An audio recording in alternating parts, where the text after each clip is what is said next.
Okay, it is grind time. We are under the push envelope here now. Realistically speaking, we are 3 weeks out, and even just saying that is surreal. I have no idea where the time has flown by. Definitely kept myself super busy this prep, which I definitely think has contributed to my prep actually going a lot smoother.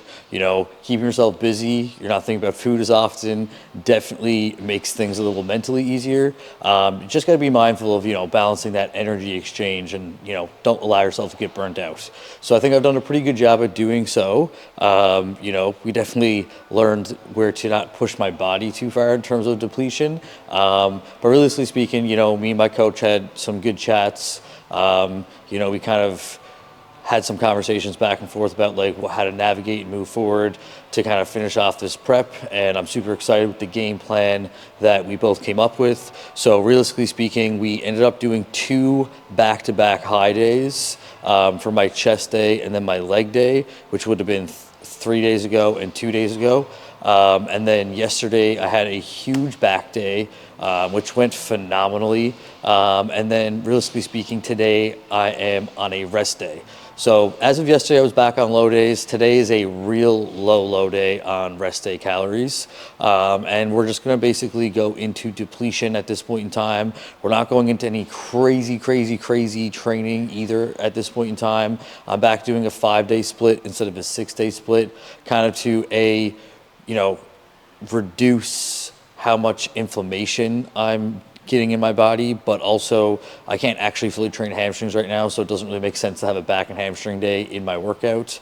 And at this point in prep, it's really about preserving my fatigue while still making sure that we keep the conditioning exactly where it is. That just means keeping the cardio the same, keeping the food the same, and just being smart about training, which actually looks like all of my 2 working sets now have translated into my regular first working set being the same, but then doing a back off set. So this is a really smart approach when you're in that last 2-3 week out window. I still want to have a good hard working set, yes, but at this point in time, there's no way that I'm going to output quality stimulus and also not get injured trying to do that exact same weight for the same reps again.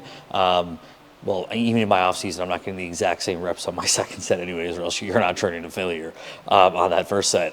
But really, I'm not touching that same weight again. So I am doing about an 80% reduction on a lot of things. So, what that kind of looks like, it's like if I'm doing maybe 80-pound dumbbell incline high press, I might drop that down to my second set to being 70 pounds. So just that slight reduction really does make a big difference. I can keep the stimulus the exact same, and we're getting quality over ego lifting, which at this point in time doesn't benefit us. Not that that really ever benefits us, but right now is definitely not the time for that.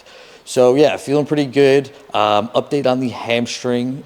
We are definitely seeing some major improvements there. Obviously all the rehabilitation, I got a great team backing me up, helping me sort this out as well, which has been phenomenal with getting the progression to where it is this quickly. I definitely will be very quickly getting into some of the questions that you guys have asked, and I know a nice few people have asked about some of the things that I've been doing, so you guys will be caught up to speed on that very shortly. But it is first thing in the morning. I'm fresh out of bed. God love Jared for coming in to record this for you guys. We're basically just going to take you through my regular morning routine. So, realistically speaking, you guys missed me waking up super groggy, peeing, brushing my teeth, and packing my food for the day. Besides that, I came straight here, and now we're going to run through some posing. I like to do all of my mandatories first thing in the morning, and I also like to run through my routines as well, just to make sure that everything's looking nice and fresh. And then at that point in time, we're going to go hop on the treadmill. Today's a rest day, of course, so we're going to do an hour and a half fasted cardio, and then we do have another hour and a half cardio later this evening. But yeah, let's go get this ball rolling and see what we're looking like for today.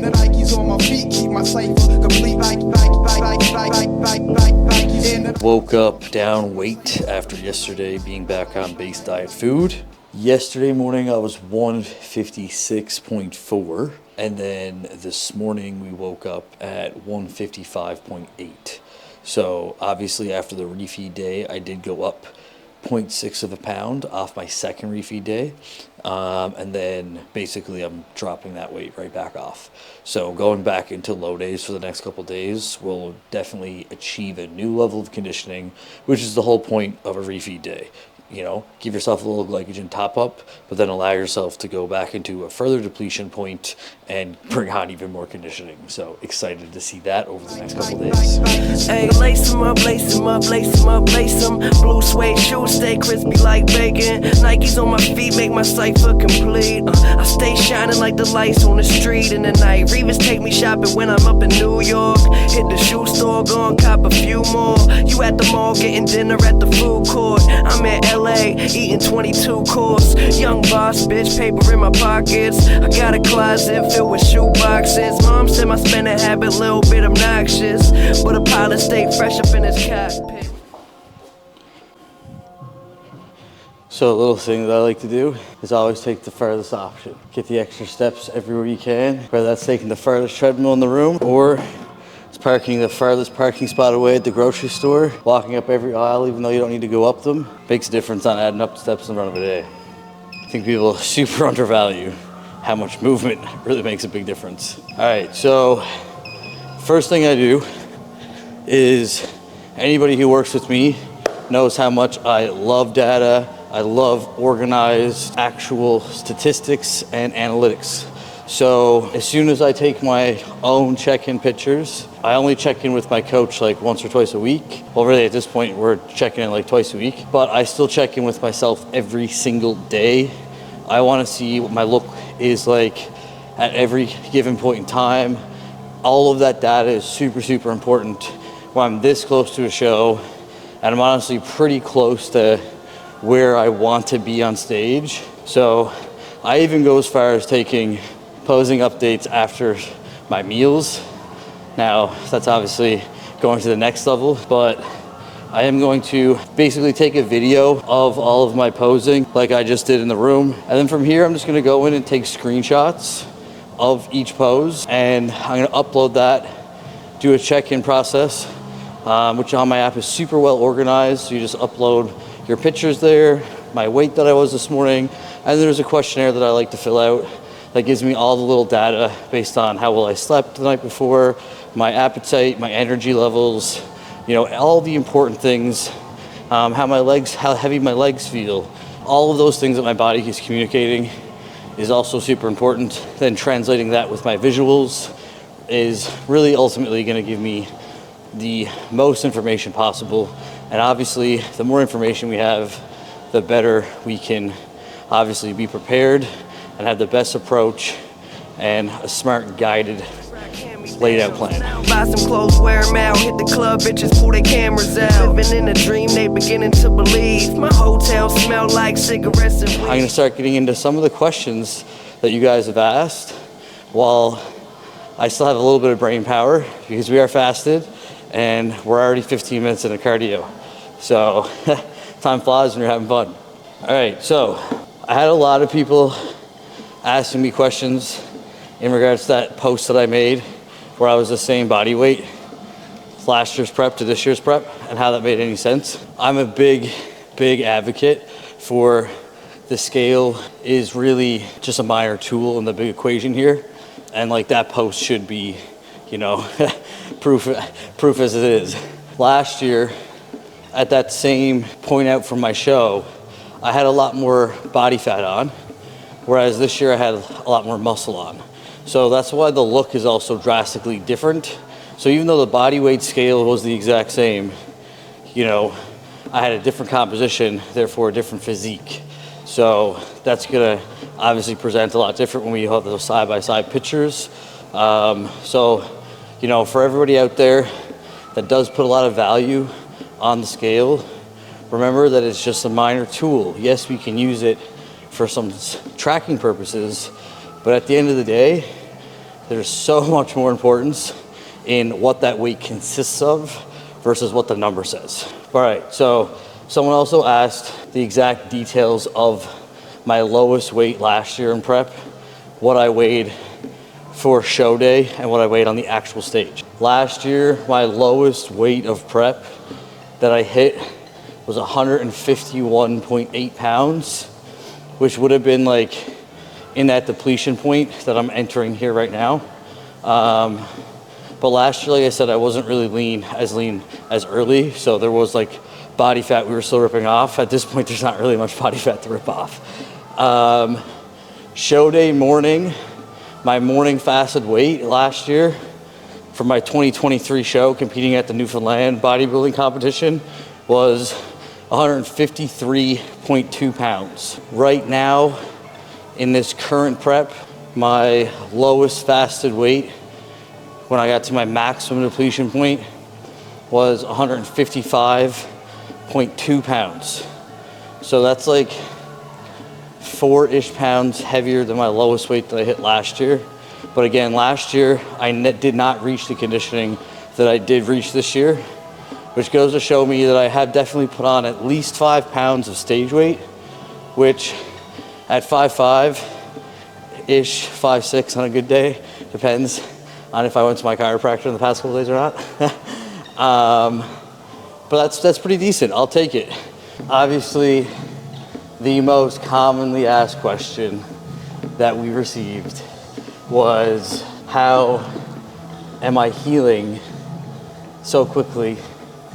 And obviously there's been a lot of, physical work that's being put into this. But obviously you guys know me, I'm super transparent about everything that I'm doing. So I am taking some healing peptides. So I'm using BPC 157 and TB 500. So those are both injectables, and I'm actually putting them right into the site of the injury. So right next to where my micro tear of my adductor is and my glute hamstring tie-in. So that has drastically sped it up. So to be honest, I'm kind of feeling a little bit like the Wolverine. Just kidding. But in all seriousness, these are both very, very well researched. It's actually something that I was considering using just for like proactive benefit things my next off season. And yeah, it's actually been fantastic. So really glad that was available and it's working its magic. I always recommend doing your thorough research before you use anything. And this is not me by any means recommending anybody use anything, nor am I a doctor by any means. I'm just sharing my own personal journey on what I'm doing and what's working for me. And on to the next question. Well, I guess this one kind of ties them together. Someone asked if I am still going to be able to compete. Yeah, I'm definitely going to still be able to compete. Obviously, that first 72 hours, I actually wasn't even sure if that was going to happen. But by like day 5, with the progress that I did see, I was super optimistic. At this point in time, almost 2 weeks post-injury, I'm 100% confident that we're good. I can now, as you guys have probably seen on my Instagram the past few days, I can actually get my hamstring and glutes to completely fire on my right side, just like I could before now. So that connection has been reestablished. Now, is my adductor tie-in perfect? No, but I'm also trying not to overuse it. I also don't need to engage it to hit a pose properly to the extent of like my hamstring, so it doesn't really matter that much. And I'm just trying to let it heal. So there's no point in just like squeezing it when it doesn't really need to be squeezed. And it's not affecting anything. So yeah, it's all fantastic. Next question, what is my current food? So that's kind of my current food. Basically, I'm doing a little bit of carb cycling. I'm actually not doing that complicated of a meal plan right now. So realistically speaking, it just looks like training days and rest days. So those are my base plan low days is what I call them. So training days looks like 2 pieces of bread, 30 grams of peanut butter, 100 grams of banana, and 1 scoop of whey. Rest days, it's almost the same, but there's just 1 slice of bread and 60 grams of banana instead. So just a reduction of carbs really in that meal. And then training days, usually I have 3 meals of lean protein source. So that either looks like 5 ounces of chicken or 6.5 ounces of cod. either or, same macros. And each meal on my training days has 150 grams of rice in it. Whereas on my rest days, it's actually 75 grams of rice. So again, half the carbs, but exact same amount of protein. So that brings us to meal number 5. Because again, I had breakfast, 3 lean protein sources. And then meal 5 is going to have a fat protein source in it.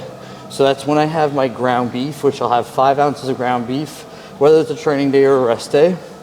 And then similarly, on a training day, I'll have actually 50 grams of rice with 150 grams of potato. Whereas on a training day, or a rest day, sorry, that looks like 35 grams of rice and 65 grams of potato. So again, a significant amount less carbs there, because we don't really need the carbs on that rest day, just enough to kind of survive and make sure that we're not going completely hypo. And then that brings us to meal 6, which is the same on both training days and rest days, which is going to be a scoop and a half of whey, 200 milliliters of milk, 12 grams of sugar-free, fat-free instant Jello pudding mix, which that mixed together is what makes my creamy. So I make those the night before, put it in the freezer, and then the next day I can take that out when I get home from work and throw that in the creamy. And I have an amazing protein ice cream that has pretty much no carbs and very minimal fat and a nice bit of protein. So that's what I have before I go to bed. So that's basically my base plan diet. Now, someone also asked me what my refeed day diet is, which that doesn't really have a set answer right now. It is relatively the same. However, based on where I am and how my body's responding is going to be obviously depending on how much we need to refeed. But loosely, what my refeed days have been looking like is 4 pieces of bread, 45 grams of peanut butter, a scoop of whey, 140 grams of banana, so a lot more carbs there, a little bit more fat. All of my protein meals, so the 3 lean protein sources and the fat protein source, all the protein is going to be the exact same. However, on my rice meals, that 150 grams turns to 300 grams of rice, so just doubling the carbs. And then same thing with my potato meal, doubling the carbs. And then the only thing that's different on a refeed day is that meal 6 with my creamy, I actually do have 90 grams of cereal with that meal for a carb top up. Because the whole point is to restore glycogen for a good push to get through some good hard training sessions as we go back into depletion. But yeah, so that's pretty much sums up my diet. That's kind of where I've been for a while. I have a pretty high metabolism, so once my food gets to a certain point, I'm running pretty hot. We can kind of just hang out there, and my body's just gonna continuously lose as long as we refeed to allow that reset to happen in the cycle. Someone asked, when am I leaving for my show? So I feel like I've said that because I'm so excited about it, I haven't shut up about it. But I technically leave on September 23rd, and my show is September 28th. So the goal was to be there for pretty much my whole peak week. I am gonna front load. So what front loading means I'm gonna eat a lot of carb load a lot at the beginning of the week, like Monday, Tuesday, Wednesday, even Thursday. Friday, we can kind of chill out a little bit, be nice and topped up, not have a crazy amount of food volume going into the show the next day. And then we can kind of just, maintain that look for show day. So me and Morgan, my coach, actually ran through like a mock carb up kind of situation, kind of test out how many days we would need to refeed. So that's kind of why we did 2 high days back to back, which we concluded we're gonna need definitely 3 to 4 days in a row of high days in order to be where we need me to be, because your boy runs hot. I'm staying at the host hotel for that entire time. So basically, as soon as I get to Toronto, I go exactly where I need to be, and I'm just there, ready to go. Now, the day after the show, I don't really have any reason to hang out downtown Toronto, to be real with you guys. So that's not really my scene. So I'm actually going to be going to Burlington for 8 days, and we are going to be training at Pure Muscle and Fitness, getting some crazy post-show pumps before me and my beautiful girlfriend go down to Costa Rica for 10 days, soak up the sun, and just enjoy each other's time. Someone also asked me what the hardest part of prep is, so this kind of bleeds into that next question, which is the hardest part of prep is the sacrifices that the people around me need to make. And what I mean by that, obviously I'm not able to go out on date nights with my girlfriend. You know, I don't go out and socialize and do the things that I would usually do in the summer times. I just prepped all summer, which means, you know, there's no like, oh, let's go out of town on a road trip for 4 days, or let's go on vacation for a week, because I couldn't be out of my routine. I had to be, you know, slightly self-absorbed and selfish in a certain regard to make sure that everything was on track, every checkbox was marked every day. And that also then comes with the tail end of prep of me also like not really having the mental energy to, you know, have deep conversations and, you know, be super empathetic and passionate. So I think it's super important that, you know, being mindful in those last couple of weeks of prep that you're not able to offer your best self. When that's over, you do take the time to give that back to your significant other, or your friends, your family, and the people that were there for you along the way. We're about halfway through cardio here now. You guys can probably tell I'm starting to get a little powered down. So brain fog is setting in. I'm gonna finish up and grind out this cardio, and I'm gonna get to a couple more questions when I eat meal one, so I can actually still construct sentences for you guys. All right. With what I'm spitting, they should give me a degree. Good liquor, what I'm sipping isn't cheap. Finna blow, don't snooze, don't sleep. All I really need is. All right, so fasted cardio is complete. Got a nice good sweat on there this morning. So we're gonna throw meal one down the hatch real quick before we start our personal training session for the day. I'm gonna run and get a quick shower, which you won't be privy to before we do that though. But I can only get in the shower before I eat, because I'm so hungry. My blood sugars are so low right now. We're gonna polish this off real quick. Got one scoop of whey here. Of course, Jack Factory, code CHAFE, save yourself 15% off. I also always have my vitamins in the morning, as well as my glutamine. Last question that we're gonna answer before I run and get started on my work day, and I'll get back to you guys later for some more, is how often should we be posing during prep? And realistically speaking, the answer to that question is going to be, how good do you want to be able to pose? So personally myself, I find the best times to pose are fast in the morning. So I'm used to posing without a pump.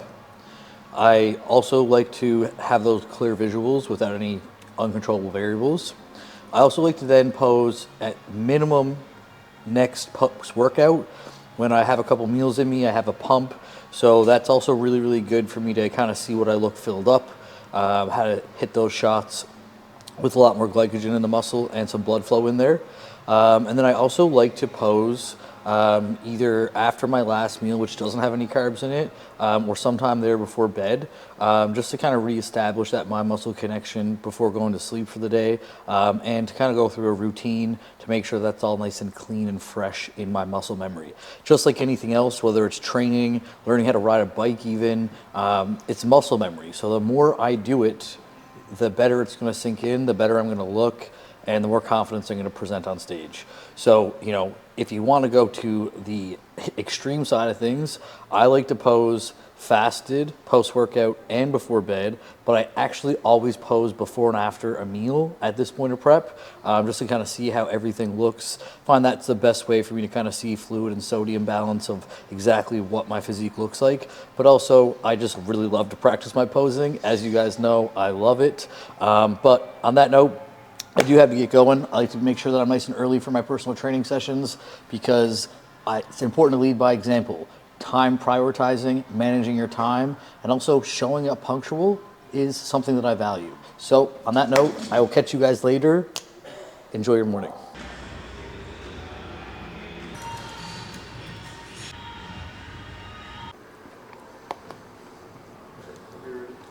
All right, so we are back. So I concluded my personal training sessions for the day. We worked a shift at reps at the gym. I'm actually gonna crush a meal here real quick. We're gonna run through a couple questions before I boot my ass over to a different gym to run through a couple more personal training sessions to cap off my evening. I like to eat my rest days pretty busy, so I'm not thinking about food so much. Definitely helps at this point in prep. Now, I also have been having an honest conversation with myself this past week because I actually took a step back to realize that I've actually worked 7 days a week for the past 7 months straight, which that is definitely not what I preach to my clients or what I would expect anybody else to do. So I got to listen to my own advice and set some personal boundaries for myself. So for these next 2 weeks, I'm really going to be pulling back a nice bit on my workload in terms of how much expenditure I'm doing, not just from a physical standpoint, but more so like a mental standpoint. And even a lot of my clients have reached out to me and been like, hey, you know what, I think you should, take a little bit of a back seat and in that regard. And it's been actually phenomenal to see my clients be so supportive and so understanding throughout this process. So, you guys are the real MVPs. Thank you guys so much for being amazing all the time. On that note, I did have a couple more questions come in throughout the day and a couple more that were super important that I did want to touch base on. So before I boot it over to get some more sessions in, I did want to talk about, someone really wanted to know if there was a better way to approach prep, in my opinion, in terms of a fast or slow approach to a prep. And personally, after doing 2 preps, one a little bit faster, one a little bit slower, aka one giving myself a little bit more time, getting ready a little bit earlier, and one maybe leaving things a little bit towards the end and having to go a bit faster speed. I definitely think that from both a physical and mental perspective, that's going to be very individually based. For myself personally, I would rather start doing a longer prep, come out the gate a little bit harder, and then that honestly allows you to kind of have a little bit less of a stressful tail end of prep, which I think is definitely more beneficial in terms of fatigue management. And mentally, I find that a lot easier to know that, okay, yeah, I'm ahead of schedule, this is a good peace of mind. Now, on the other hand, for some people, going 20 weeks without a cheat meal and dieting for that long, that could seem very mentally taxing. So maybe a shorter prep would be better for that individual. But at the end of the day, if you can withstand mentally a longer prep, it's physically going to be less stressful on your body. It's going to be easier for you to maintain muscle mass, and you're going to have the possibility of running into a situation where you can start to introduce high days or refeed days towards that end of prep, where that's going to really, really, really help you. Now, another question that I did have come in was in regards to what supplements I take, and specifically I had a lot of questions regarding what fat burners I'm using this prep. And funny enough, anyone who followed my last prep last year knows that I was actually using a nice bit of fat burners from like powdered and capsule forms. But this year I actually took a different approach. I actually have not been using any fat burners whatsoever. Of course, I am using my cycle, which I have disclosed already to you guys, which does have some fat burner agents in there. But I was also using those last year as well too. But I actually eliminated any, artificial sweetener type fat burners. And I've noticed it's been so much more beneficial on my digestive system. So I don't think that I'm somebody that really sees too much value in all of these fat burners per se. I genuinely just take my more basic supplements. I definitely value my EAAs, my creatine, and of course my glutamine, my pump products, and my NoXT boosters and things of that nature. But realistically speaking, I kind of just stick with my greens, my VitaXD. I do take a joint pill as well as turmeric, magnesium, zinc, and I do super value my fish oils, my vitamin C, and my vitamin D. But aside from that, I really just try to keep things simple, get most of my micronutrients that I need from my food, and from there, I find my body operates fantastic. Anyways, on that note, I could go on and on about all the phenomenal questions that you guys put through, but I'm sure you guys have heard me talk enough today. And honestly, to be completely frank with you, like I said, I only got so much energy to give, and I got to make sure that I conserve some of that for my amazing clients that show up and put their hard work into our sessions. So on that note, I will be doing another questions and answers because I definitely seen that you guys wanted to see a lot, and I know I didn't get a chance to answer everybody's questions, but I'm gonna put up another poll in a few weeks' time, probably after my show, so you guys can ask some more questions and we'll get this ball rolling again. On that note, I'll see you guys in the next video. Feel free to like, subscribe, and comment anything you guys want to see next.